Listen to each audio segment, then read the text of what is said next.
12 मे 1666 या दिवशी छत्रपती शिवाजीराजेंनी औरंगजेबाच्या डोळ्यात डोळे घालून आपल्या अपमानाची कडक शब्दामध्ये निंदा केली.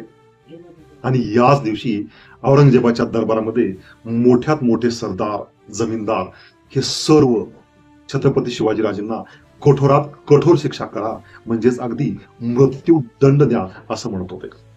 परंतु शिवरायांच्या बुद्धीचा कधी मेळ लागत नाही.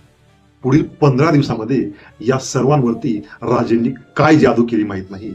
12 मेला जे छत्रपती शिवाजीराजेंना शिक्षा करा म्हणत होते, ते छत्रपती शिवाजीराजेंना आता मारू नका म्हणत आहेत. आणि यामध्ये सर्वात महत्वाची गोष्ट म्हणजे औरंगजेबाची बहीण खुद्द, त्याचबरोबर औरंगजेबाचा बाप वजीर देखील म्हणत आहे की शिवाजीराजेंना मारू नका.